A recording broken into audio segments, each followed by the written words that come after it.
Coming to you live from the Now Media Newsroom. I'm Jim Csek. You're watching Now Media. With me, regular on the show, John Carpay from the Justice Center, and special guest, we have Chris Barber from the Freedom Convoy.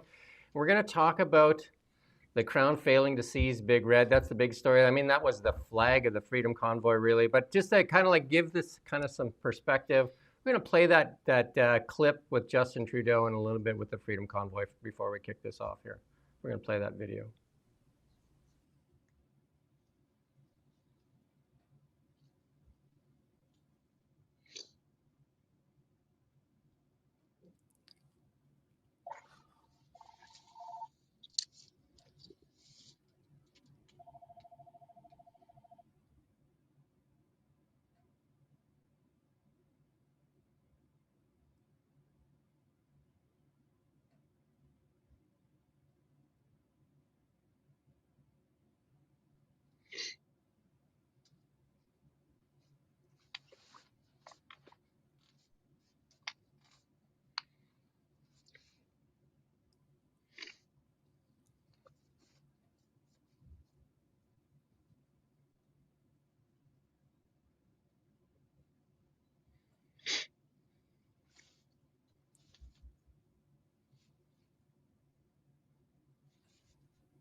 That's good, Nick. Obviously, a lot of people have seen that on the internet, and Chris Barber and Tamara Litch, some of the leaders of the Freedom Convoy, and Big Red became almost like the flag of the Freedom Convoy, you know, the symbol in Canada. And John Carpay has been providing legal representation for Chris Barber throughout this. Maybe, John, if you could set the table for us, what the Crown was trying to do and what happened with this court case. So the Criminal Code of Canada allows the government, or the Crown, to confiscate property that was used in the commission of a crime. It's like so many other laws. It's not good or bad in and of itself. It depends if it's being used appropriately. So if you were, say, robbing a store with a gun and you got caught and they had the gun, they could confiscate the gun as part of the punishment that you use the gun for the commission of a crime. And so the Crown was trying to take Big Red, arguing that so Chris Barber, Tamara Litch were found guilty of mischief, and that the truck was the tool that they used to commit the mischief, and therefore the government should seize the truck. And I'll stop right there and turn it over to Chris, because Chris knows more of the details, and I was not able to follow the entire. I think Chris heard the judge read out the entire judgment, so I'll turn it over to Chris. Well, thanks, John. Thanks for having me on there, Jim. Appreciate it.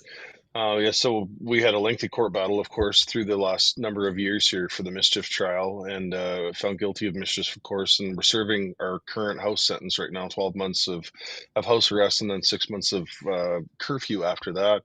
But we'll take it back to, February 2022, police led us onto Wellington with Big Red and a bunch of people behind us to stand against the government and to make them acknowledge the fact that people's lives were being destroyed over these mandates.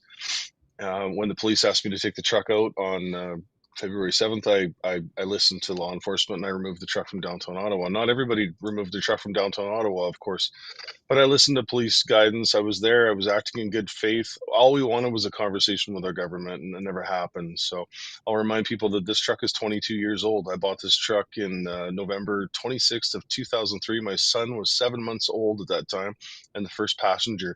I have put 3.4 million kilometers on this truck and traveled all over North America. This is my pride and joy. I just actually pulled it in the shop from taking it to town to wash the salt off of it, so it could sit in the shop over the holidays here, clean. So this is my pride and joy. It's my livelihood. It's a truck that I've bonded with over the years. John, were they trying to seize any other vehicles in that, in the, like in the Freedom Convoy, or was it just Big Red, the truck that was targeted? As far as I know, it was just Big Red. If there was. were other seizure attempts, I haven't heard about them. I don't know about them. Was it more because it was the symbol of the Freedom Convoy than just because it was the truck? Was like in, I mean, they probably would defend that, but I mean, it seems like maybe it was because it was more symbolic than anything. We've got a dangerous double standard creeping into Canadian law, where the cause that you are protesting for or against is likely to influence, if not determine, whether or not you get criminal charges. Because Tamara Lich, Chris Barber found guilty of mischief. One of the definitions of mischief, it includes property damage. It also includes interfering with the lawful use and enjoyment of property. But you got Muslims blocking the streets in Toronto, doing something similar, analogous, and there's no criminal charges. We saw Aboriginals in Manitoba protesting against residential schools and destroying, vandalizing a large statue of Queen Victoria at the legislature grounds. No criminal charges. They're committing crime in broad daylight. But we've got this dangerous double standard where it's like, well, if you're Aboriginal protesting against residential schools, you can actually commit a crime, and that's okay. But if you're protesting against mandates, lockdowns, vaccine passports, well, then, shame on you. We're going to really throw everything we've got at you. And this is where we're at in Canada today. Chris, if Justin, you guys are seeking audience, I take it, with Justin Trudeau. If he would have come out and spoke with you, would things have turned out differently? Is that all you really wanted, was just an audience? Well, Jim, as we've traveled across this country from the west to the east to have this conversation with their sitting government, we heard from countless thousands of Canadians that told us on every stop that don't leave until something changes, until you get an answer from the government or they acknowledge the fact that harm's been done. And so we went to Ottawa with that on our shoulders, knowing that Canada wanted some sort of accountability from our elected officials. And we still have yet to find any of that. There's been no accountability from any government. Would we have left? Yes.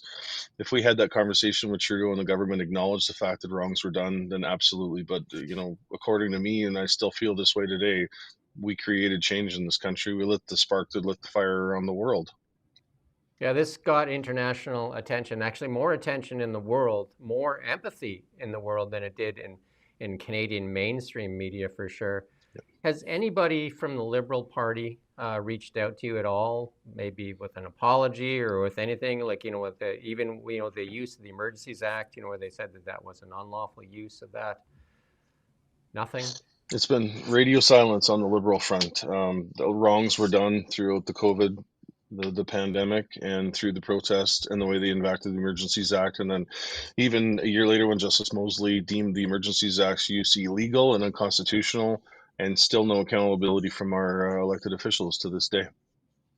And then media is supposed to hold power accountable. I mean, that's the main function of media. And we pay our state broadcaster $1.55 billion. We do it on our daily show. I'll plug our daily show every day at 9 a.m. every weekday. We do our daily show. It's about an hour and a half, hour and 45. And we talk about media that being crippled and compromised. Did media treat you fairly during this?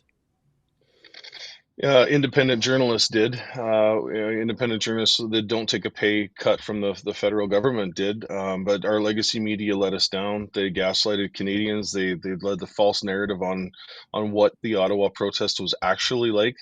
Anyone that attended the Freedom Convoy in person felt it, knew it, saw it. Rodney Palmer gave the prime example of it. It was farther for the CBC correspondents to walk to their car than it was to the protest site, and yet they still wouldn't report properly on it. The narrative was set by the government, and when you control the narrative, you control the messaging, you control the narrative. Yeah, we did several stories as an independent outlet on the Okanagan truckers. We tried to cover from our perspective, and we received a lot of hate mail. and threats and stuff like that too, as well, Wow. being an independent outlet. So I mean, there was like a movement to suppress any kind of empathy for the Freedom Convoy, for sure. And I always relate it back to the King days, where like that person that donated $250, the bakery on the island there, and they seized the bank account and or froze the bank account and basically made her operation unusable, because I Fail. mean, if you don't have money, and it's like putting heads on sticks at the front of the gates, and there was a lot of examples being made.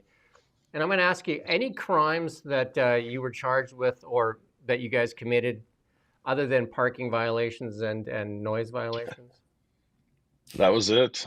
We were charged with 7 indictable offenses, 4 counseling charges, mischief, disobeying a court order, intimidation, and I don't remember what the other one was at this point. I was personally found guilty of disobeying a court order to go along with a mischief trial, not because we did anything wrong in Ottawa, but because case law that the government and the Crown's office has produced in court in the last number of years to solidify their arguments.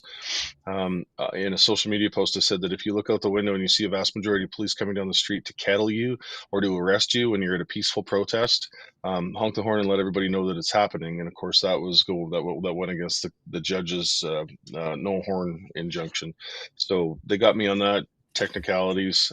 Never once did I say. I think I started the video off by saying there's a horn injunction in place. We're not supposed to honk horns. But if you do, who breaks the law first? Law enforcement by violating the charter, or Chris Barber by doing a social media post getting people to warn others? Did you serve any time at all? I know Tamara Litch ended up in jail for a period of time. Did you actually I serve was time in a jail? yeah, I was the first one arrested on February 17th, 2022. I spent approximately 26 hours in before I reached my bail conditions on the Friday. Um, and then I was released to go home. I had a way to go home. I had means. I had a bail bond. I had enough, to get moving at least. Whereas Tamara, I think once I was released there, they realized who they had, and they kind of did their best to keep her locked up for as long as they possibly could.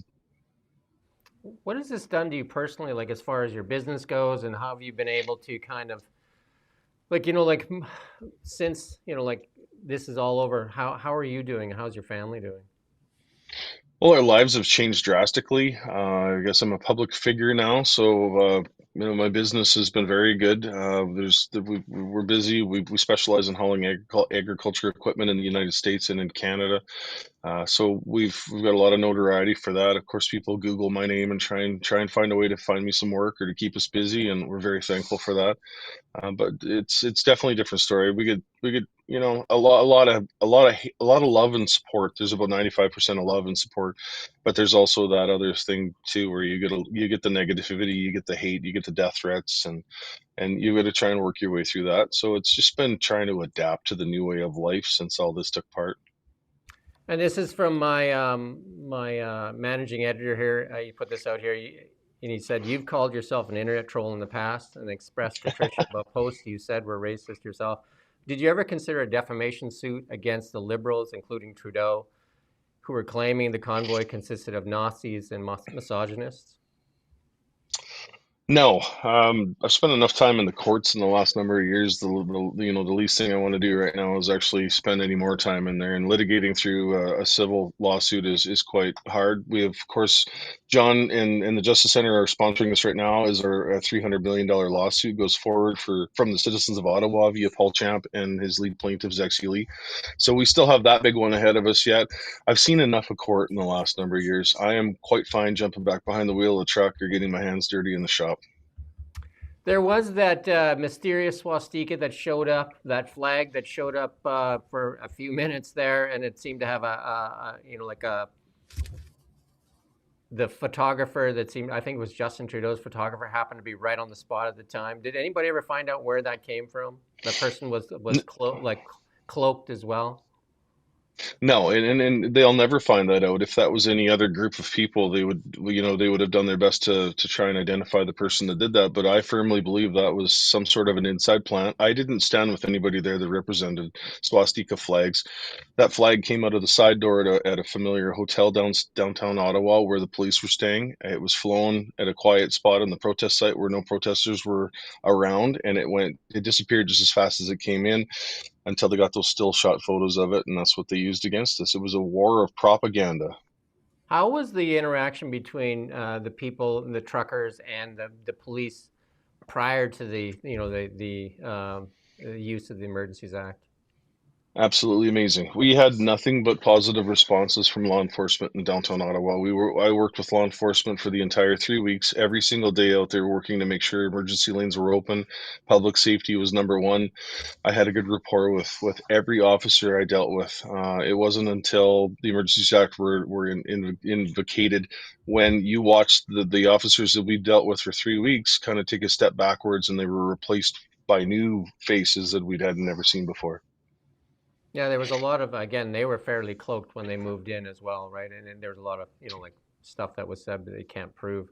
Um, Yes. but this was big news all over the world, and you got more sympathy, empathy from other places, including the U.S. government. How much reach outs have you gotten from other nations and other people from other places? It's been amazing. I spent a lot of time trucking in the United States, of course. Big Red's notarized all over the U.S. Everywhere I go, I've got people constantly, reaching out on the CB radio or in parking lots everywhere I stop.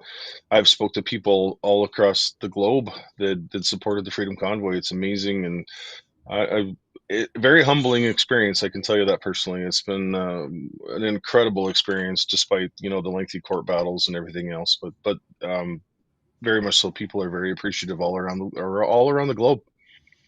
I mean, your family and Tamara's family and a lot of you people have faced a lot of pain. I guess the question is, do you think you've accomplished what you needed to accomplish, and would you do it again? Well, I firmly believe if somebody hadn't have stood up in 2022, I believe that we would be looking at more restrictions right now on Canadians. I believe that we would be forced vaccinated at this point. You got to remember, previous to Convoy, they were talking about interprovincial check stops, and there was check stops set up in different provinces in this country. So a lot of that overreach and that tyranny was creeping into day-to-day lives, and I believe we had a huge impact on where that went. It's not here anymore. People are going through the cold and flu season right now, and it's probably even possibly COVID, and the majority of people are surviving it. That time of year. But we're still not locked down like what we were in February and in 2020 to 2022. Do you think the other blockades actually hurt your protest there? That the stuff that on the bridge there in Ontario, and then the Coots blockade where they found guns and they used that then against to say that was probably happening in Ottawa as well. And then they used as well I think it was the Windsor Bridge that was blocked, and then they say it was blocking trade and it was going to cause the suffering of Canada as far as exports go? Well, as passionate as I think those other protests were, they were not involved with the convoy to Ottawa protest.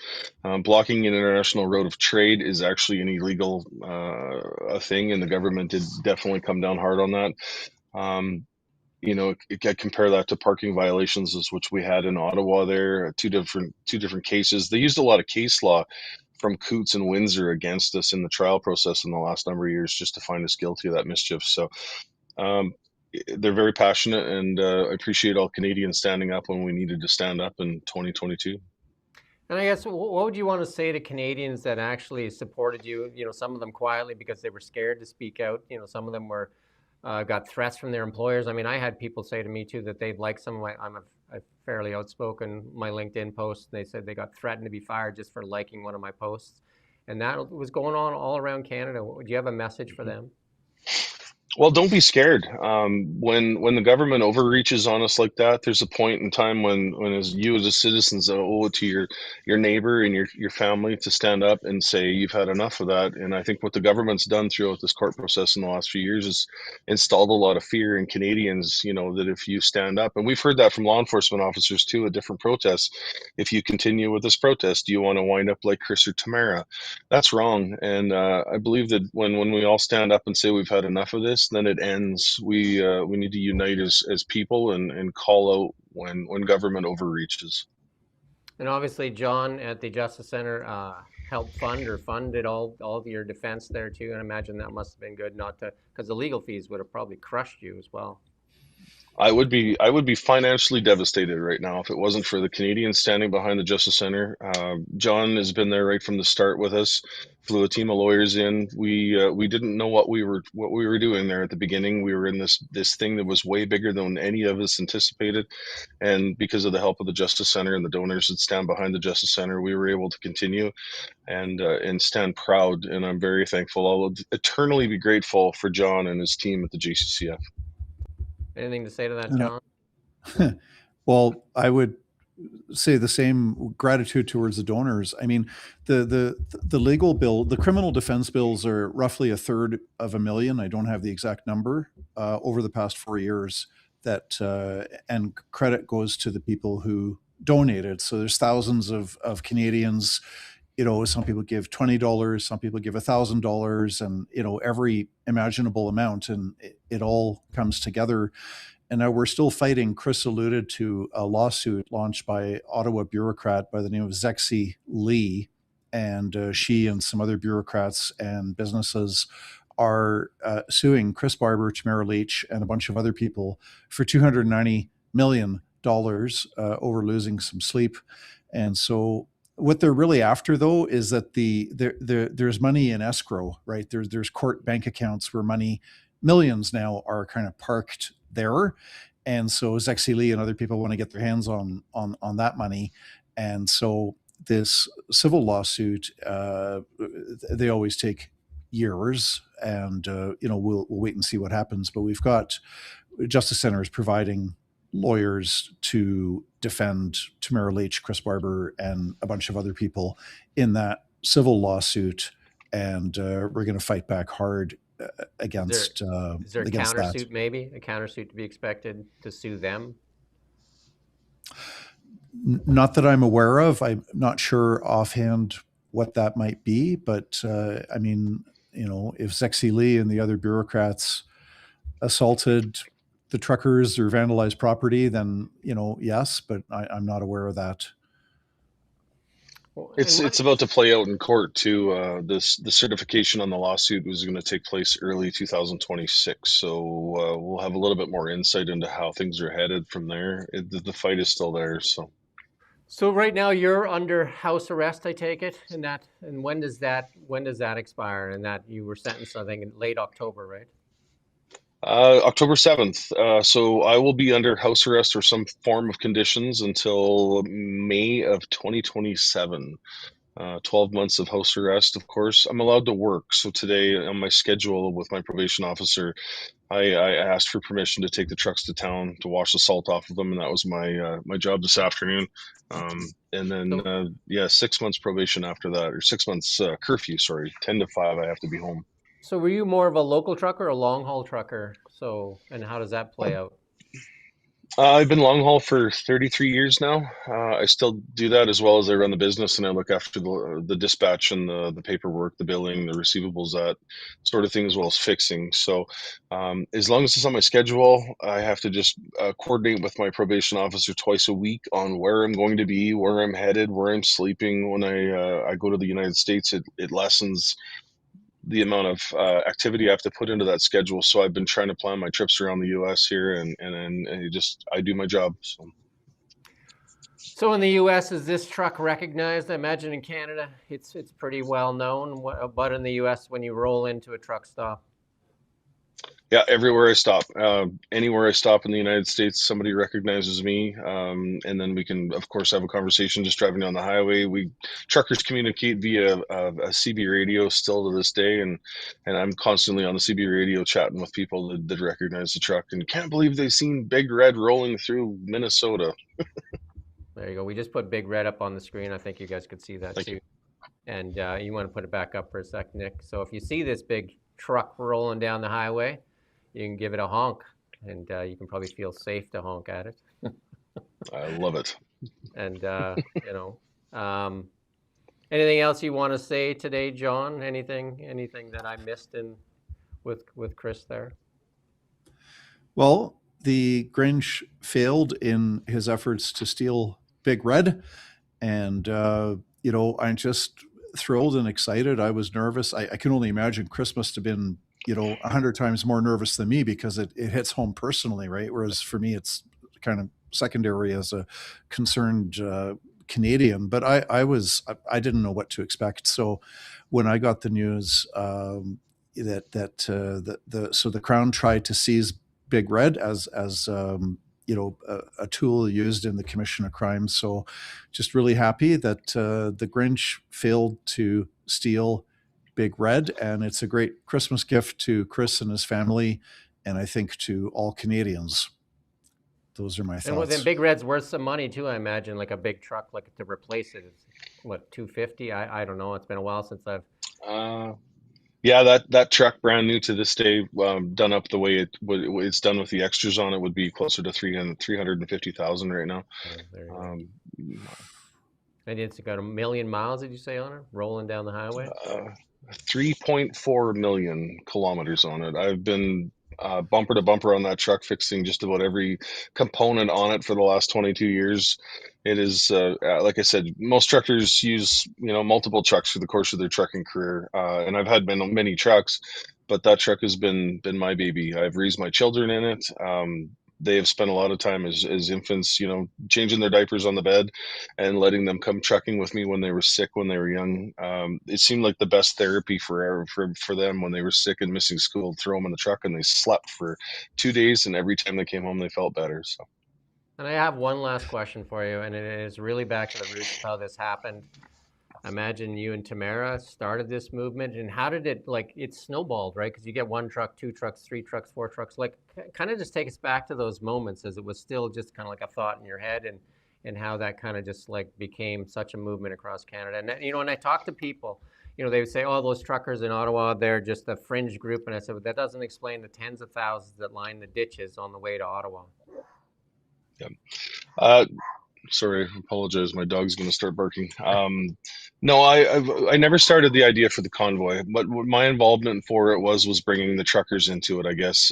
January 7th, 2022. I was irritated with the way the industry was. That's of course, okay. he's got to do that right He's now. got to talk, right? He's got to talk. He wants does. To get in on it. I can hardly Obviously. hear him, Chris. Just keep on talking. Okay, He's very okay, much good. in the background. So yeah, I did a social media post on January 7th, 2022, just saying that I've had enough of this. And then getting involved in the freedom movement at that time, you realize that there were so many other people out there that were actually doing things on their own, and they were protesting the government for the last few years. So all it was a group of people coming together, finding common ground and looking for that goal and having a conversation with their federal government. And that's basically how it started. It was a movement of the people, and it had no leaders. I kind of feel uncomfortable when people call me the leader of the Freedom Convoy. I may have led the convoy from the west in Big Red, but it was a collective thing. A lot of people were involved. Well, the government signaled you out as the leader, that's for sure, right? You and Tamara. I definitely did. Yes, and we've been paying the price for that for the last number of years. So, well, I mean, sometimes you gotta. Yeah, it's tough, but I think a lot of Canadians also recognize the work that you did, and I think around the world there was even more recognition, which is odd, right? I mean, I think in the United States there was a lot of recognition for what you guys accomplished. There definitely was, and like I said, it was a moment in time that changed me forever. I was the guy that used to go on social media and look for a fight by trying to interrogate and tag people up a little bit. And now I learned a lot through that period too. I noticed there's a lot of young kids watching. We made trucking proud again. We made children, like young kids want to get into the trucking industry. And so it woke me up a lot. I always say that I'm probably the one that grew the most through the experience, and for the positive. Well, like they say, keep your nose between the ditches and the bears out of your britches, right? That's an old CB lingo, right? Absolutely. Anything else, John? Any final words? Merry Christmas. Merry Joyeux Noël. And thank you, John, for joining us again. And then Chris, thank you for coming on Now Media. We appreciate it. And wishing you a Merry Christmas. And like I said, keep your nose between the ditches. And Merry Christmas, everyone. Merry Christmas to all the Canadians. And thank you for watching Now Media.